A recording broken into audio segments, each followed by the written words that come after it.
Hey guys, Sister Lisa here. So I wanted to start a new series where I will be discussing a Bible misquote.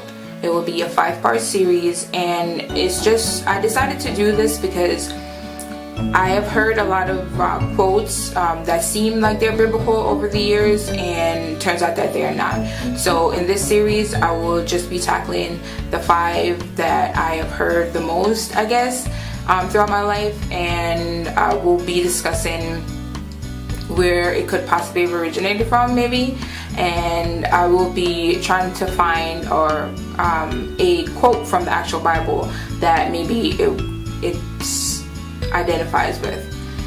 So the first one I wanted to tackle is God helps those who help themselves, and I've heard that a lot, and turns out that it's actually not a quote from the Bible. And so I just thought it was interesting that it's being quoted as if, you know, it's something that scripture says when it actually isn't. And I mean, I never really thought about it, you know, like, it has the word God in it, so, you know, you assume that it's actually from the Bible, but it actually isn't. And so in thinking about God helps those who help themselves, I tried to find a Bible verse that could maybe correlate with this scripture. And so I came up with James 2 and verse 17, where James is basically saying that you have to have faith, you have to have works to go with your faith. So it's basically saying faith without works is dead. And so when we look at that, we know that James is basically saying that you cannot have faith unless you're doing something, and that's, you know, that's good. So that may be where it comes from. Like, I'm very interested to know what you guys think.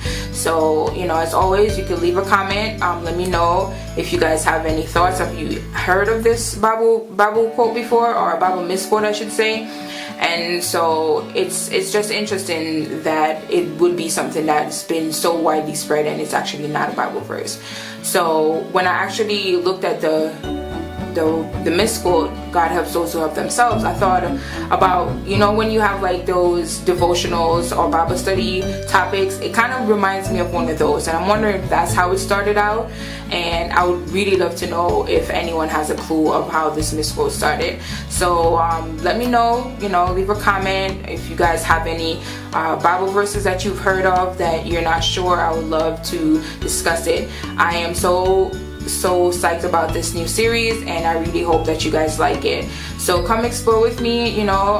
Let's tackle some of these famous quote-unquote Bible quotes.